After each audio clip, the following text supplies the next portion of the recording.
Well, good morning, everyone. Welcome to Terry Third Thursday. I'm Robert Summercrass, Dean of the Terry College of Business at the University of Georgia. And as most of you know, but I know we've got a few new people in the crowd today, this is our Terry Executive Education Center, which is our outreach center into Atlanta, where we have alumni events, run our executive education, including our executive MBA, have an opportunity to bring students here to meet with alumni, and I'll talk a little bit more about that. We're expanding and have just opened up a new classroom and some offices up on the third floor, so this is a terrific way to interact with the Atlanta business community. Now, in talking with alumni, I often hear that they wish they could meet some of our students, get to know some of them, and we have a couple of our students here today who are part of the Deer Run Fellows program. And I've mentioned Deer Run Fellows to you once or twice before. This is a program that Doug Ivester, the former CEO of Coca-Cola, worked with us to start. It's highly selective. We select just 8 students each semester, and we typically will have nominations in excess of 100 students for the program. So very tough selection process. The students will go through a semester-long course that has its capstone event at Ivester's Plantation in South Georgia, and over a long weekend they'll meet with some of the business leaders and community leaders that Doug brings in and have some discussions with them. So very good program. Did Skylar get here? Okay, I guess we've got one student who's stuck in traffic, but Katie O'Shea and Michael Sapinski are with us. Could I have you two stand up and let us recognize you? So thanks for being here. So I hope that some of you will take a chance to meet with Katie and Michael and get to know them a little bit. A couple other people I want to recognize, or groups I want to recognize. We couldn't put on Terry Third Thursday alone. This is really not a Terry event, but a Terry alumni event, and so I want to thank our alumni board members and the committee for Terry Third Thursday. I also want to thank our sponsors, and our corporate sponsor is Bank of North Georgia. Do we have any representatives from Bank of North Georgia with us today? Thanks very much for your support. It's critical to us. We also have 2 media sponsors, the Atlanta Business Chronicle and Public Broadcasting Atlanta. Could I have you identify yourself? Okay, thank you. So thanks to our sponsors.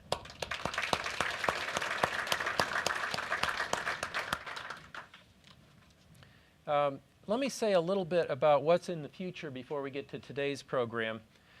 Coming up next month in September, we have Gina Drosis. Gina is an out-of-town alumna of Terry. She is really on a fast track at P&G.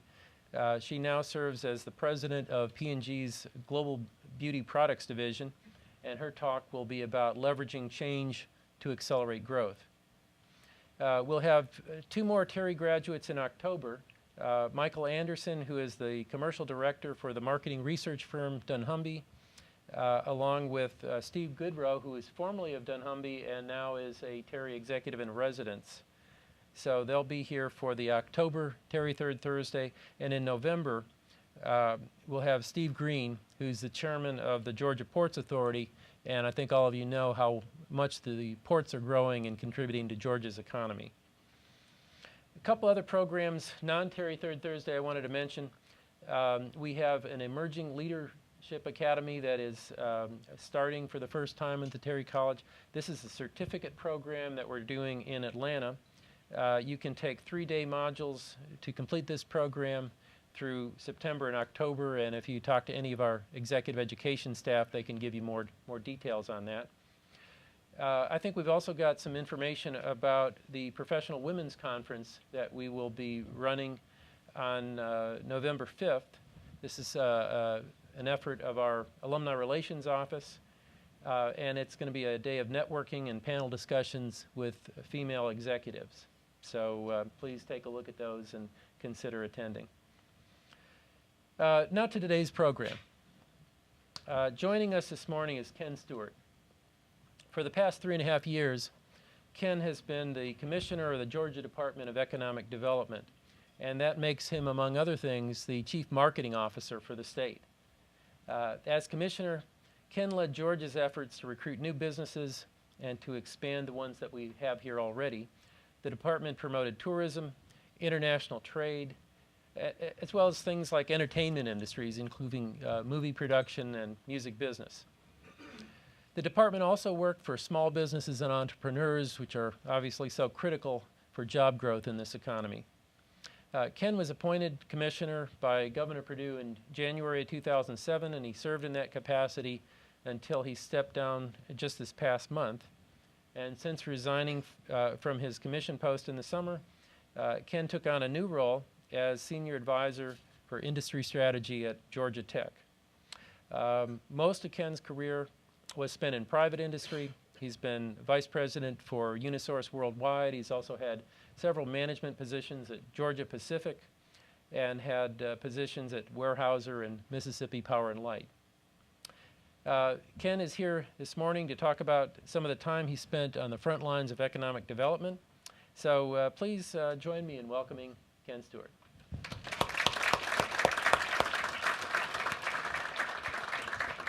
Good morning, everyone. Thank you all. I'm honored that you've gotten up so early in the morning to come out here. That's a pretty big deal in itself, particularly Bill Ziegler, who was my neighbor for a number of years. I didn't know you knew what time this was, Bill. That's very, very impressive. And I'm a little surprised, Robert, when the printer didn't catch on fire when it put Georgia Tech on my name tag here. All right, let's be honest. Did you get continuing education credits for being here this morning? Oh, wow. I was thinking you were going to say yes. I'm particularly honored. Thank you all again for being here this morning. I'm going to take you through a little bit of kind of an odyssey, if you will, and start a place that I've started before with the idea of really putting this into Georgia in the context of the larger world economy. We all think that, but I think sometimes we don't really give true perspective on what it all means. And there's this fella that you've probably, most of you heard of, is a guy named Fareed Zakaria. All heard of him? Just kind of curiosity, show of hands. I see a show of heads, but seriously, many of you have. I'm going to talk a little bit about something that this guy wrote, and I do it intentionally because it makes people a little uncomfortable. And it gets us, thinking in the way that we here in the United States particularly, and certainly in Georgia, if we're going to face the future like we need to think about it. And he wrote this book called The Post-American World. That doesn't have too good a ring to it for us, does it? The Post-American World. And it's a little bit aged now, but the points are still relevant in his book.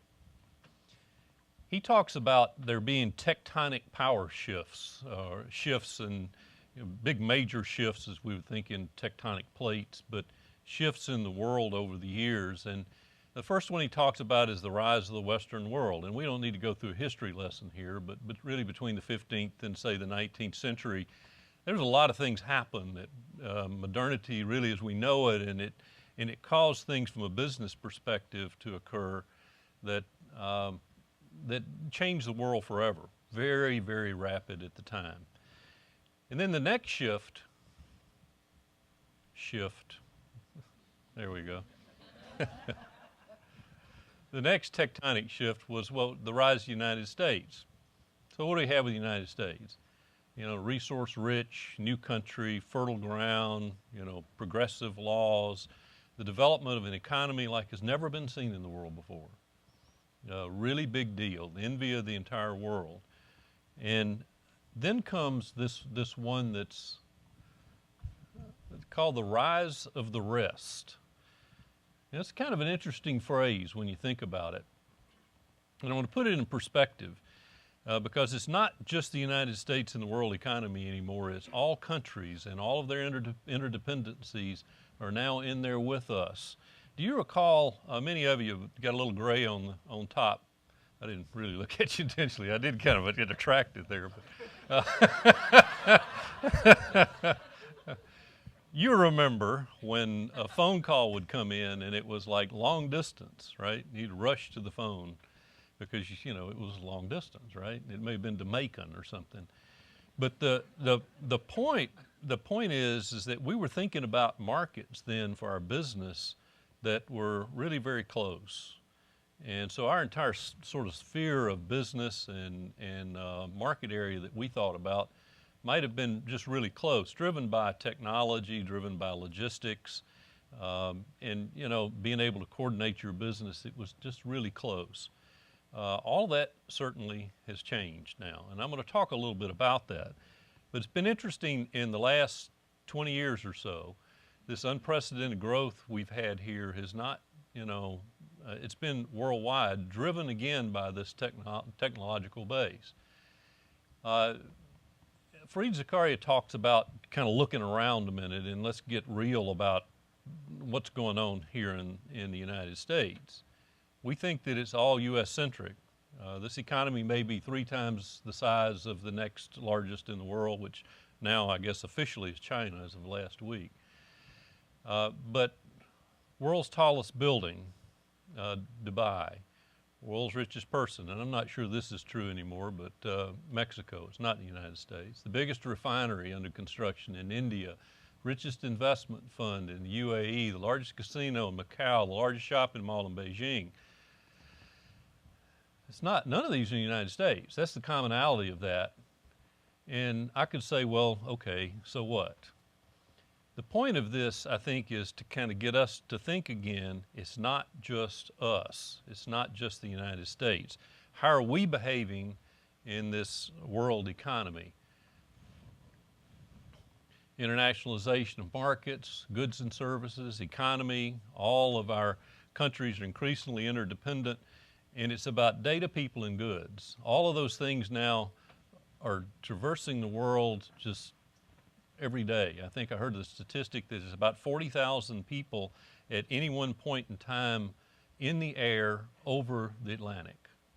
Now think about that. That's how many people are moving, and there's freight in that, and you know how easy it is to move data around now.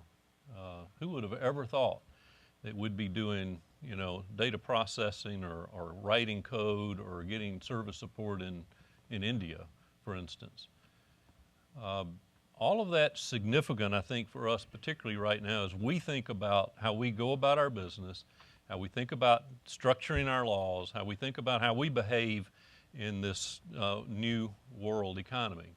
Fareed Zakaria did a really good job of putting it in perspective, and I commend that book to you, The Post-American World. It's really a kind of a transformative thinking type of a book.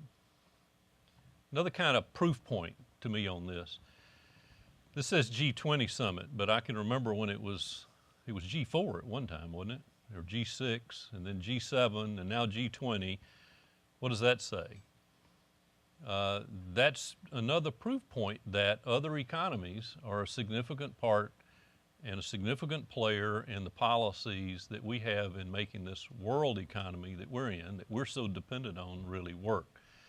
80% of the economy, or 50% of the economy really is out of this group, but the interesting quote that 100% of the world growth is emerging from, or will be coming really from these emerging countries principally.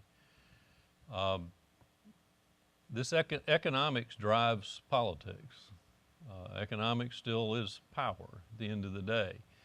And so, we're going to be just part of this entire world economy that we're all dealing with. As I mentioned, we're the largest marketplace, and what we have to do is drill this down and drill it down until we get to what we can have a little bit of control over, and that's here in the state of Georgia.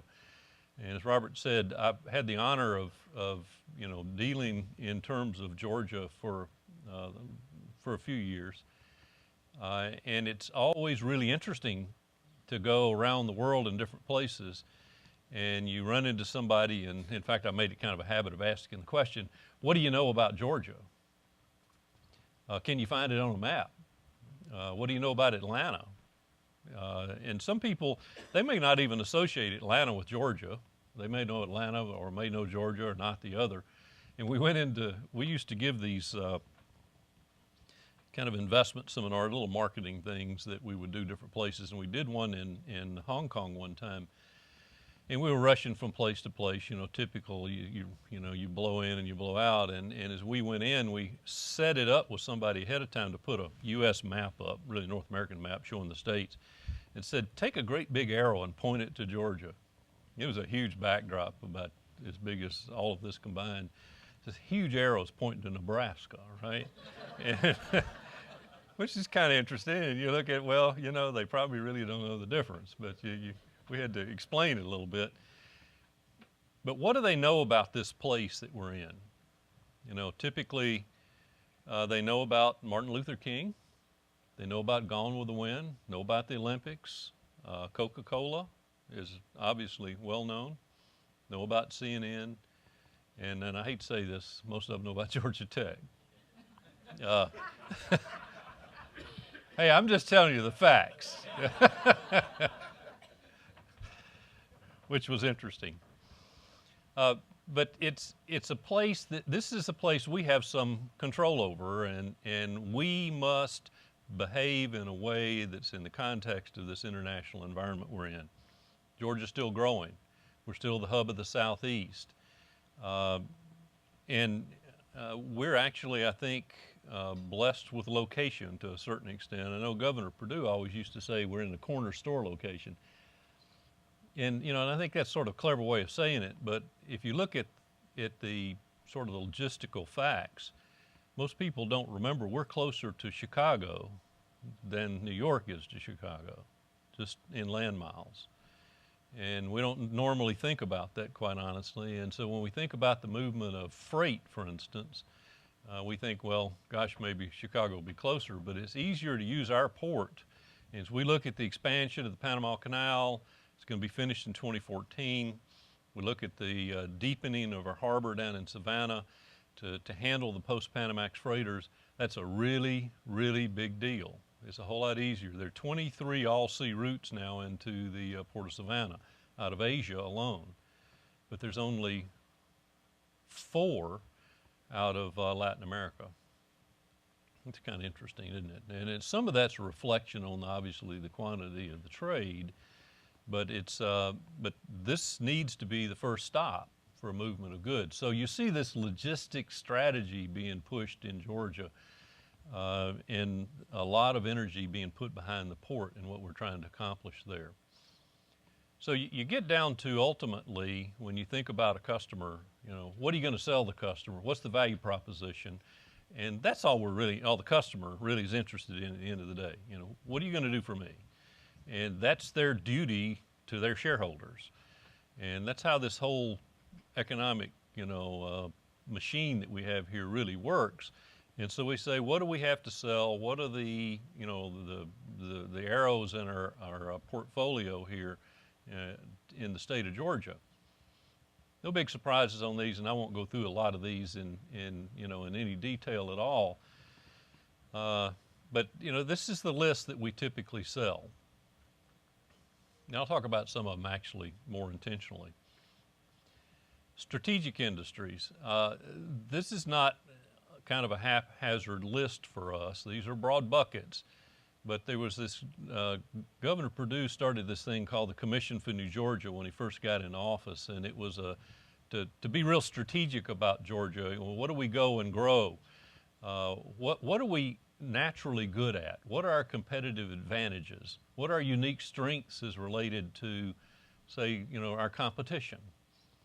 And I'm going to go off here a little bit, but there was this phrase called economic development, and I thought I knew what it was when I started that job, and by the time I finished, I have no clue what it is anymore, unless it's this big ubiquitous phrase that just kind of means everything and something different to everybody. But as we look at you know, what do we have as a value proposition in this place that we can offer that gives us a competitive advantage, we gravitate to these big buckets. Some of it's because of some of it is, those aren't guns going off, right? Some of these are, again, kind of obvious to us, but some of it relates to location, some of it relates to natural resources, some of it relates to industry that's developed just because, but it puts us into a unique competitive position. These are broad, and we've gone through, just call it a gap analysis, essentially for each of these involving industry and government to get these narrowed down. So when we go and say, you don't just say, well, we're going to sell to the world. We're going to just kind of throw out this, oh, we're wonderful and expect everybody to come. We want to be specific within these industry segments and define a value proposition for companies so that, you know, this is what we try to grow. And we reorganize the department around this. We have specialists in each of these areas within the department that know these industries, have contacts in these industries. I mean, because after all, the business of economic development or sales is still really about people. And so it's been oriented really along these lines for the efforts that we've made. Another quick point, we had a tendency to think about these geopolitical lines, and those of you from companies, you know, I mean, you don't really care where the geopolitical line is. It's about where the customer is. So we had to get over, well, we want to grow our business in Germany or in Japan. It's about back to this list strategically, who are the leaders, what are the leading companies within these lists, which of these companies have the capacity to grow, which of these companies need access to this great big large marketplace we have here in the United States, and those are the ones you sell to. You don't care where they are. It really doesn't matter. And so it's been a sort of a shift in orientation about how we've gone about selling Georgia over the years. When you get down to, again, sort of the, there's somebody here from Grubb & Ellis by chance? Did I read that somewhere? No. The companies make their own location decisions many times. Sometimes they, you know, have consultants that help them make decisions about where's the best place for them to be, or help them decide how do we get more money out of the jurisdictions, you know, from an incentive standpoint. Whatever the reason, it still gets down, you know, to the bottom line and the shareholder. But there's this list of important factors that are critical for any company to locate. And I want to go through this list in some detail with you on some subsequent slides. If you can't read, you probably shouldn't be here, so I don't need to read these, right? That would never happen at UGA. You spell the name dog wrong. I went to Mississippi State, and we learned how to spell it over there. How you got a W in dog, I'm still not sure. Maybe we're behind, I don't know. This is kind of the list of top location decision factors, and what I want to do is run you quickly through how do we rate or rank in Georgia as related to these. Labor costs and availability. We're pretty big here in terms of labor force. That's about half of our population is considered to be in the workforce. Great university system. This word stickiest that you see, that's actually not intended to be a clever term, but a really important term. You've noticed, like I have, when people come to Georgia, they typically don't want to leave.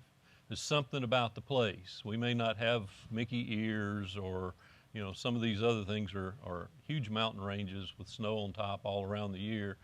But there's something special about this place. When people get here, they don't want to leave. It's about their family. It's about convenience. It's about quality of life. That's a big statistic on the sticky value for the state of Georgia.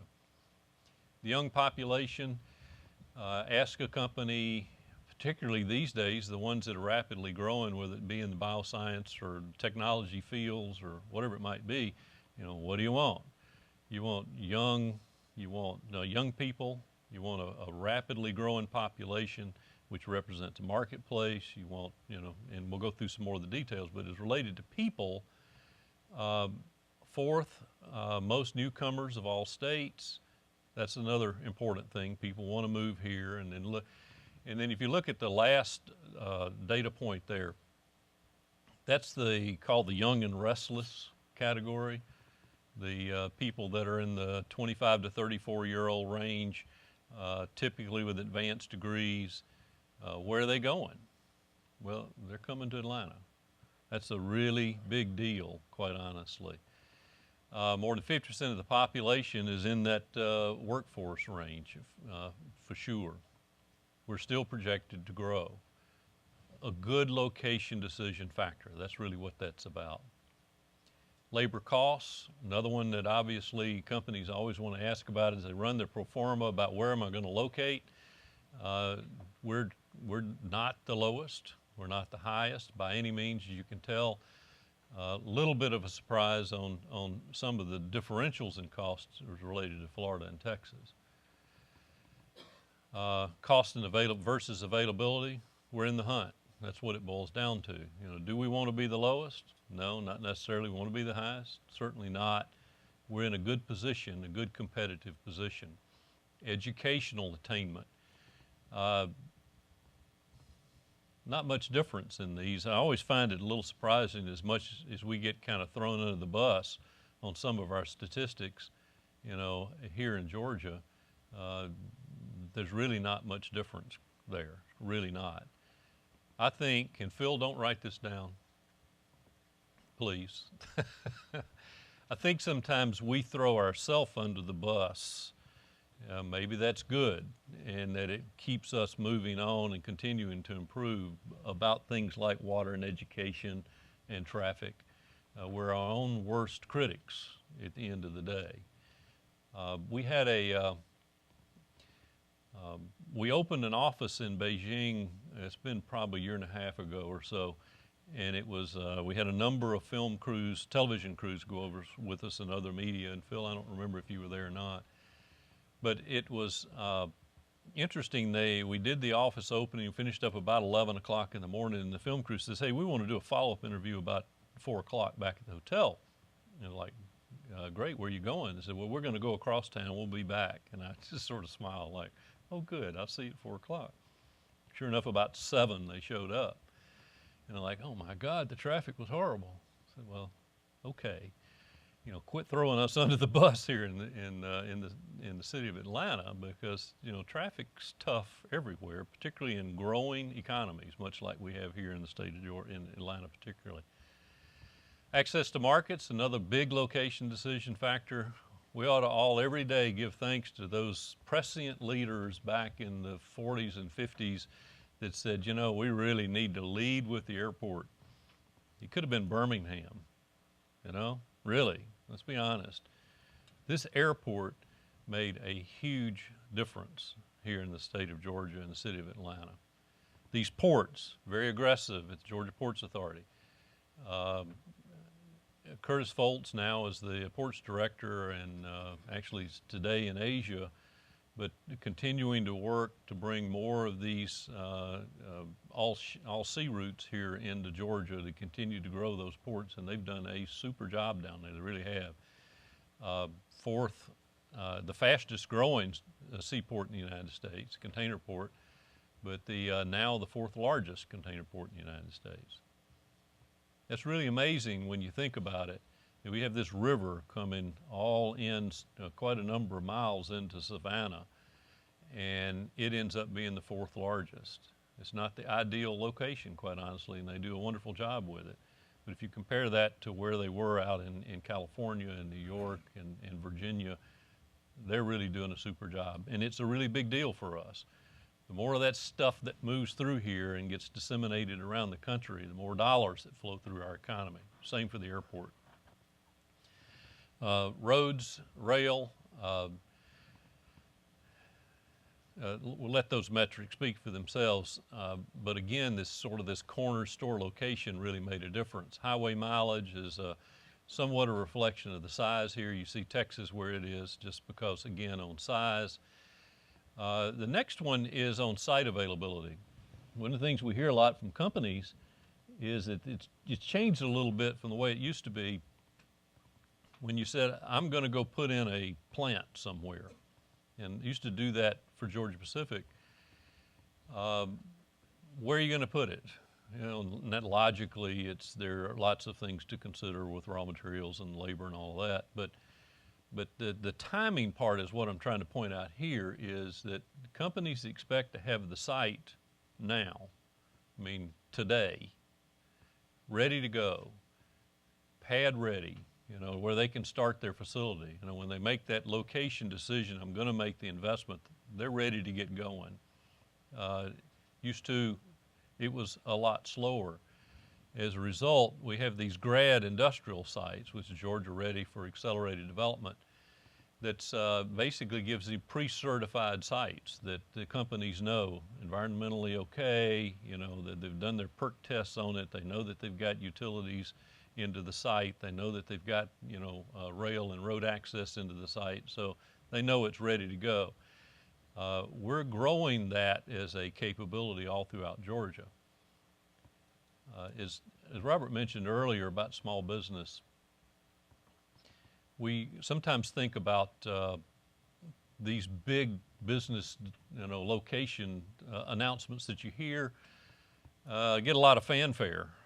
But let's be honest, still 80, you tell me, I don't know the number, 80, 85% of our GDP is driven by businesses 50 or fewer employees, something in that nature. Is that fair? Those adding 1 or 2 people at a time or 5 people, those cumulatively are the most important thing going on in our economy. You know, from a bank standpoint, having, you know, being able to have some cash availability to grow and finance working capital, and that's really the engine for the state of Georgia. So we have these big sites. We need to continue to have these because we want to have the big ones come in, but at the same time, it's our small businesses that are really the real engine of our economy. Opportunity zones, which gives tax incentives, certified work-ready communities, all of these are factors when we think about site availability. Cost of land is significant. It's an interesting statistic.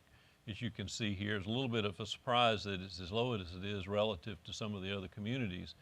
But at the end of the day, part of the expected incentive package for some of the large companies that come in is that land, you know, is part of the incentive.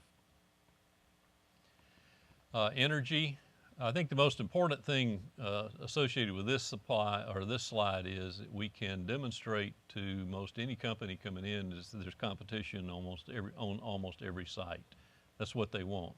They want options. You don't want to be tied up with one provider.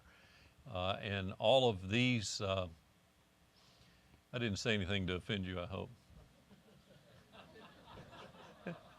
Usually do that.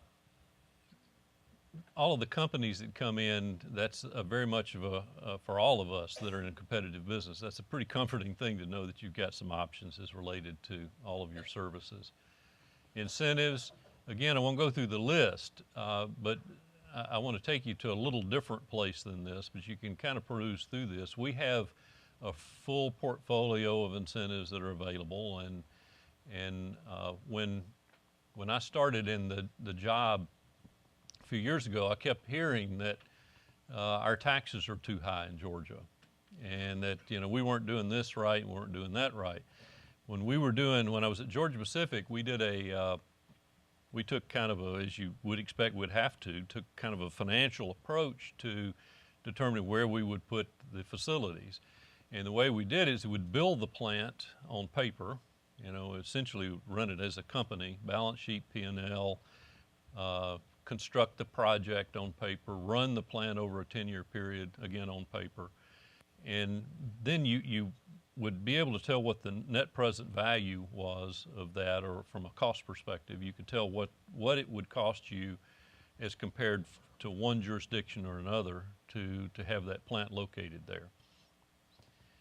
There's this tendency, I think, to want to put these big spreadsheets together that say, you know, well, you exempt energy and this one doesn't, and that's at 3% and that's at 1%, and, you know, labor costs this, and, you know, for construction, and it gets pretty complex. You can kind of wipe all that out if you model it. And so we did the same thing here at the state of Georgia as we modeled it. The question was, if you put in a headquarters, a manufacturing facility, an R&D, distribution, or services business, how do the total costs compare over time here as compared to our competition? So we didn't have to get into all of those, you know, confusing things, and we'd have kind of a proof point. We looked at actually at 17 states around the country. Some of those were, not our typical competition, but the states you see listed there are the ones that we typically compete with. And it's a full contact sport in economic development, I want to tell you. Any of you that have been involved in the recruiting efforts know. But what we found was that taxes are favorable in Georgia. I mean, and we've got the specific metrics on this. I'm just giving you the summary. But taxes were lower on all of those business segments in Georgia than any other state in running the business over time. Pretty significant. Labor, if you look at Atlanta, it was kind of middle to the high part of the pack. If you got outside of Atlanta, it was on the low end as compared to the other states. Cost of construction of the project, similar relationship. But it told us not only, where do we need to put some emphasis in terms of what we make offers to companies with. Is it taxes? Is it incentives? How do we need to change our incentive laws? What are the best practices? All of that rolled out of this. And we ended up changing our BEST legislation and modifying our BEST legislation to where we think brought it up to a more competitive position. Georgia's in a pretty good position, really, for an ongoing business, and a pretty good position as related to, attracting new businesses. Role of economic development. Again, it's about marketing and sales, and marketing and sales is still about people. At the end of the day, it's about relationships, as everybody knows. If you're in the tourism business, it's more about marketing, not so much about people. Economic development is more about people and less about marketing. But at the end of the day, we've got to demonstrate value to these companies, a value proposition. You got to be very specific with it. What's in it for me when you make that location decision? And we've got to continually improve here. This private-public partnership concept is one that I always struggled with, quite honestly. Those of you in business probably don't run down the street and say, hey, to your competition, say, hey, let's get together and figure out how we get this customer. I mean, from time to time that may be appropriate, but typically no. And I didn't really get this concept of private-public partnership until, again, I got into this job. And we see the utilities in there together. We see the banks in there together, all working to sort of grow this overall place here that we call Georgia. It's not all kumbaya, not at the end of the day, but the reality is that all of that friction occurs behind doors, and the face to the customer is, we just want to grow this place. We want to make it a better place to do business. And this group called the Georgia Allies is very valuable. There's probably about 1,000 people that wake up every single morning in the state of Georgia with a single purpose of going and finding the next job, the next new dollar to be invested here. That's what they're measured by. Their P&L is jobs, new investment. That's why they exist. And we have, and they're comprised again of the Allies, Economic Development Department, the Chambers of Commerce, our county commissioners and city councils, and everybody kind of gets into the game of this economic development simply because it's just that important. There's this little mathematical thing that I used to think about a lot when I had sales and responsibility to kind of keep perspective. If everybody agrees we're going to lose about 1 out of 5 or about 20% of the customers every year for whatever reason, the competition, we've disappointed them, whatever, and you agree that you're probably going to land 1 out of 5 that you call on, if you just accept that for a minute, that's about 20%. If you do the math together on that, it essentially says that in order to stay exactly right where you are with no change, you've got to call on 100% of your existing customer base just to stay where you are. It's kind of daunting when you think about it. How aggressive do you need to be in your sales and marketing efforts? So it's an interesting quite honestly, is an interesting effort when you think about something the size of the state of Georgia. The measure for all of economic development still ends up being jobs and investment and positive trade. That's the ultimate measure, and that's not only the measure for the department, but it's the measure for all of the individuals in the department. I won't go through a lot of these highlights, but Georgia's done pretty good. We've had quite a few new jobs added. As an old boss of mine used to say, you got the funnel upside down. I don't know if you ever heard that. It was a fairly basic phrase, but he'd say, when your funnel's upside down, your expenses are going quicker than your income. Well, we've been fairly fortunate. The funnel got a little upside down here recently, obviously, is for the jobs that we've lost, and what's been added doesn't nearly come close to it. But the fact is that how did we do relative to the competition? Did we take market share? And we've gone out and done that work and found out, in fact, we were taking market share. Rural versus urban, a fairly reflective mix to the population. International versus domestic, we've looked at that. A lot of international trade going on, although the state assists mostly the smaller and mid-sized businesses. Big ones kind of know what they're doing when it comes to international trade. Tourism, coming back a little bit. It's been pretty depressed. Obviously, with people not spending money like they did, but the numbers are looking encouraging. Big deal in entertainment. An awful lot of movies going on here. You've probably seen them, and that's a good thing. You remember the old series of Dallas? Everybody kind of does. That's another thing people all over the world know about is Dallas. And why do they know about it? It's because of the movie. I mean, the TV series. So the more of that we have here, the more branding and marketing that's occurring, incentives that we have out there for them, for the movie industry, they're pretty liberal here. It's about the money, still about the money. Ultimately, we get to these statistics, though, when we say, how are we doing? It's the extrinsic rankings that really matter. How do those that are non-interested parties, how do they think about us and how they rank in us? We've got a fairly good list. Some of the ones that you don't see on the list, and if you drill down behind some of those, and of course this is the brag list, right? There's some that aren't so high. But if you drill down into these, you have to say, how do we continue to improve those? And this may be a surprise and a little bit contradictory, but the data point that comes out where we typically are the lowest is quality of life. And it's always a surprise. How can we be third stickiest? How can we be as fast growing as we are and still end up having this quality of life metric in many of these statistics that when you put the whole portfolio together takes the average number down as we compare to the competition?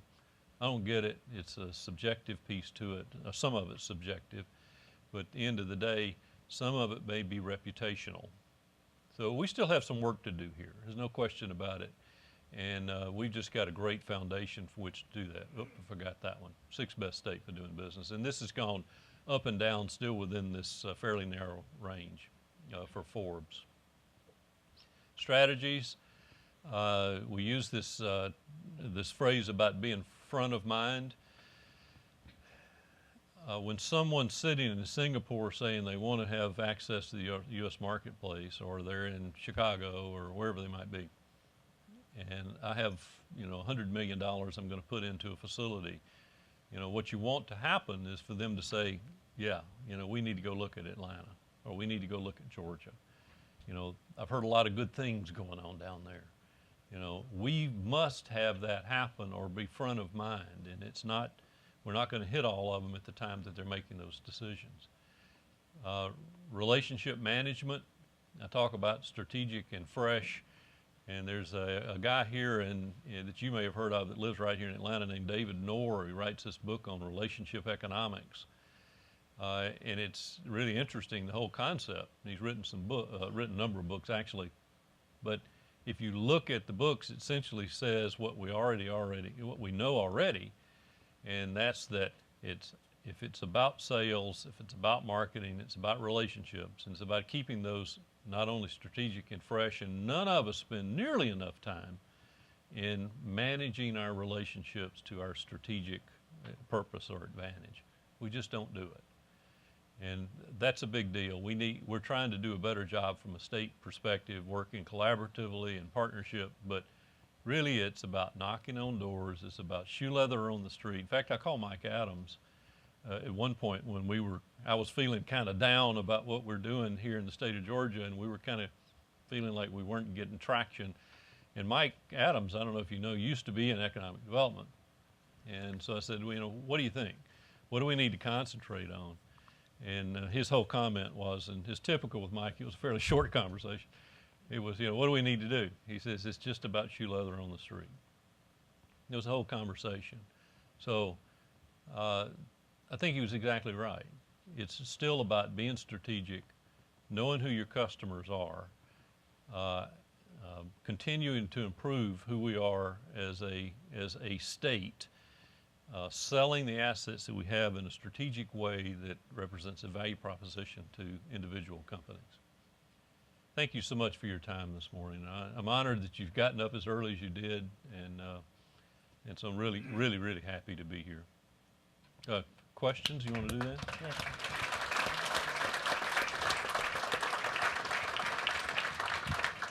Yeah. As always, this is a wide room. It's hard to hear when you ask a question. We're also making a podcast of this, so please raise your hand if you want to ask a question. We'll get a microphone to you, and that way everybody will hear your question, and it'll also get onto the tape. So. Yes, sir. Can you tell us a little bit about what you're going to be doing with Georgia Tech? No. No, quite honestly, it's a lot of the same. You know, and I kind of kept coming back to this thing about a value proposition to a customer. And I think sometimes we lose sight of that within the universities. And I don't think Tech's any different than UGA, than MIT, than anywhere. Universities seem like they kind of have a life of their own, and this may be totally wrong, and I'm still too young to know. I feel like a freshman there on campus trying to find things like the bathroom and stuff like that. But when a company gives say a grant for research to a professor, they say this is the purpose of that grant, and the professor is then typically is out, you know, running that purpose down, which may take them off onto a little bit of a tangent that ultimately may be the next great big find. You know, there's this concept that I heard the other day that I liked that was about there's 3 buckets of knowledge: things you know, things you know you don't know, but the biggest bucket is the things that you don't know that you don't know. And so there's known needs and unknown needs from a company perspective. And so when money goes into the university system, it's in those latter 2 buckets where the real work needs to be done. And I think ultimately it gets down to giving a company confidence that you're pursuing something, whether known or unknown, that adds it's accretive to their shareholders ultimately in terms of value. So I'm in a sense doing economic development at Georgia Tech, but on very much of a company-specific basis. Yes, sir. Ken, how will your department be involved in the transportation bill in the 10 regional areas as it relates to the economic impact on those various areas? Because we're reading in the newspapers how some are already fighting it. I'm no longer with the Department of Economic Development as of about a month ago, and Heidi Green is now the Commissioner of Economic Development. And so I can't speak to where Heidi may be going. But when I was there, I honestly tried to keep everybody focused on calling on customers and making sales and what their metrics were. Some of the big plans, we'd give feedback to the politicians and the governor and others about what we're hearing. But beyond that, there was not a lot of involvement in that intentionally, because that's not why we're paid. We get back to Peter Drucker's question, why are you paid? We weren't paid to go do that. We're paid to deal with the assets that we have. So, sorry, that's not much of an answer, but it's true. I'm sorry, don't hand that to him, please. Do you think we ought to be promoting the Beltline more as far as quality of life issues? I mean, it's a big thing that's really seems like has a lot of promise for quality of life improvement. You know, absolutely. We're sticky now, but again, we don't have that sort of reputation. There are a number of places that are more, you know, pedestrian and bicycle and, you know, perceived to be sort of friendly in terms of quality of life around that have a better reputation than we do. So we've got to continue, I believe, to improve that. Beltline is a super project, in my opinion. It's a good idea. Oh, got a Ziegler twofer here. He just to expand on that, I actually was going to ask, did your office ever look at the opportunity of Atlanta as a passenger rail hub? Yeah, I think the state has looked at that, but again, that's not something that I spent a lot of time on, Evan. Quite honestly, we basically took the portfolio of assets that we have to sell, and that's what we went out and pretty aggressively sold. So, from a planning perspective, yeah, I heard a lot of that, but quite honestly, that's not where I put a lot of my time. In the back, sir. You kind of look like a professor. Thank you, thank you. Semi-retired, actually. When people are looking to relocate to an area or invest in an area, how important is the quality of the local school systems, primary and secondary? We obviously met with an awful lot of companies and listened attentively to, you know, what are your concerns?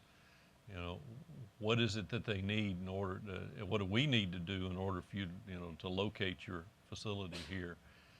And as much as it was in the press, I very rarely heard anything about traffic.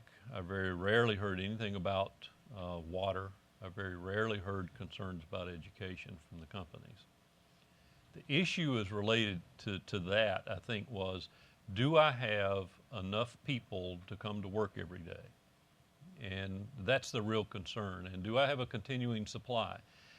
You take the what used to be called the Department of Technical and Adult Education. Robert, what's it called now? Do you recall? I don't know. Yeah, but it's the technical school system, which also controls Quick Start.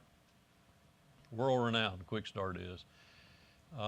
We would get them comfortable as to, you know, do we have people with the right skill sets and a continuing supply of those to come into the plant or into the office every day.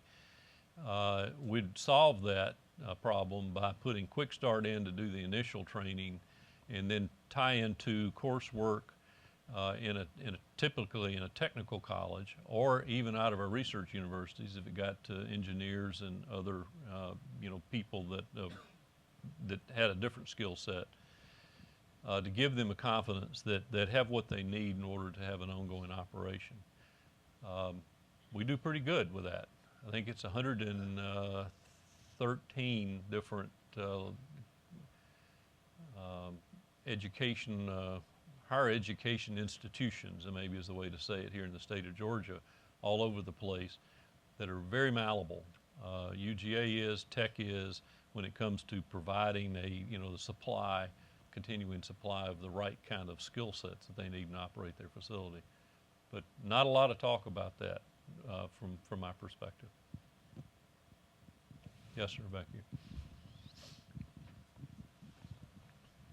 I'm curious to hear you talk a little bit about what you've seen specific to manufacturing in your tenure, the comings and goings from Georgia, where there is strength, where there are weaknesses, and especially related to international competitors, China, Asia. I don't think we give enough. Well, starting before that, you recall all of this about knowledge workers. I may be being heretical here, Dean, but we talked about growing our knowledge workers and how important that was, and yeah, I agree that's important. But we can't offshore everything, you know. And this whole the multiplier for manufacturing is really big, and it's significant in all aspects of our economy. And so we're seeing a little bit more of the onshoring, and you've seen evidence of that through some of the recent announcements. Georgia is fortunate in that we have a very diversified economy here. We still have a lot of manufacturing, and a lot of the support that the state has given has been to continue to support the manufacturing base that we have here. Was it strategic? You know, I won't necessarily go there, but it is important for us to have. So we're right now, at this time, we're better off than a lot of places in terms of having a diversification in our economy, much like a diversified personal portfolio. So pretty good shape in that regard. In terms of, say, offshore competition and offshore marketing and sales, a lot of the work that we've done offshore has been to get manufacturing work here, quite honestly. And again, back to the multiplier, back to using our state's resources and to maximizing the number of wage dollars that flow through our economy. So both China right now has been kind of up and down as to how it, you know, where it wants to spend its dollars. As you know, they're buying natural resources all over the world. Pretty smart, have been for a while. But from a manufacturing perspective, we landed, and most people don't know this, the single largest Chinese manufacturing facility in the United States. And got that about 3 years ago. It's still under construction. What we're finding is, and there's somebody that speaks Chinese in here, I think you do, the two of you. What we're finding is that the biggest obstacle that we're running into is the cultural difference. Because we went to that company, and I know I'm getting a little off point, but we went to that company and says, we're here, we'll help you any way, you know, that we can to make sure that you can get your investment and everything will be okay. Well, what I said, you all understand. What I said, they didn't understand. And they were thinking that we're done, you know. So they came and said, hey, we need for you to close the airport for a few days because we're going to put up a construction crane. It's like, well, we can't close the airport, you know. And they're like, well, wait a minute, you said you were going to help us put this in. And that extends to environmental matters, extends to labor, and so the government's role is a lot different. So not only are we struggling a little bit about, say, Chinese investment, but they're learning some and they're struggling too, and I think that will increase, particularly for the big stuff that you can't put in a container and just get over here very easily. We opened an office in Japan about close to 30 years ago now. A small representative office began to sell there. Now there are 1,800 Japanese locations representing, I think, about 350 countries. Phil, don't write this down because I don't remember it, but about 350 Japanese companies that have invested here. The largest one. It just takes a long time to get there is the point.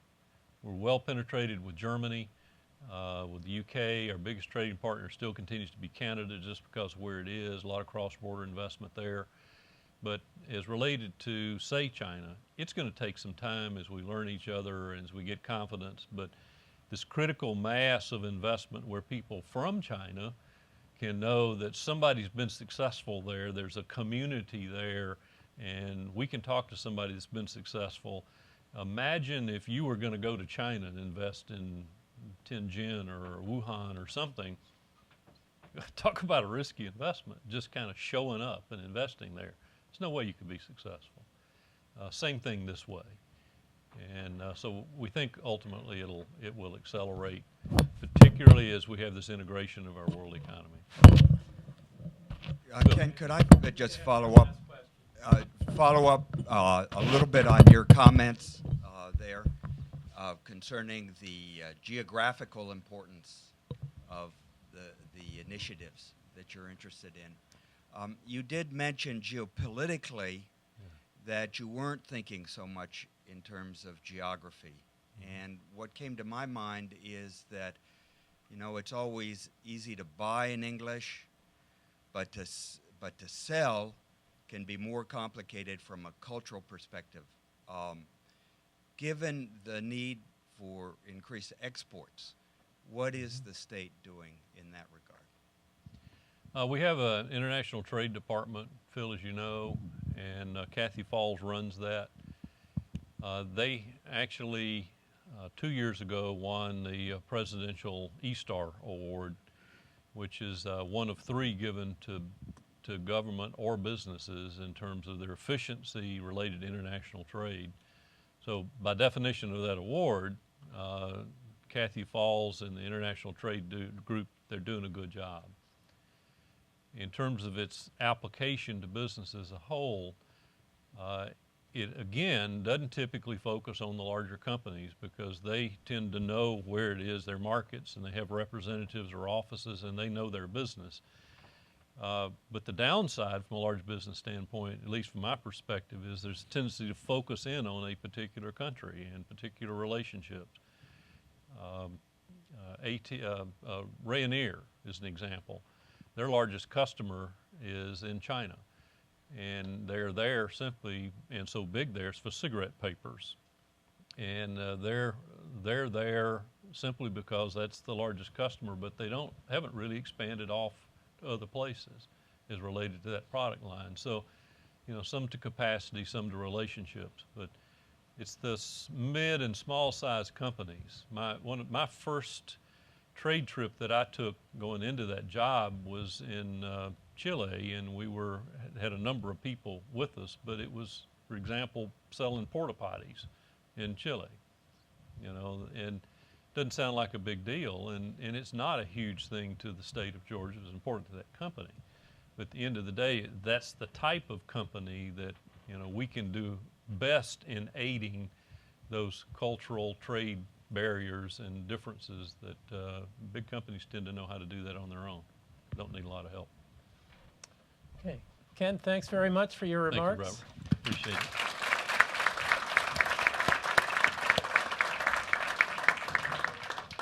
And on behalf of our alumni board, I'd like to present you with this sculpture from local artist Loretta Eby. I think the red and black theme of the colors in here are going to look really good in your office. Thank you. Appreciate it. I'll proudly put it in my office.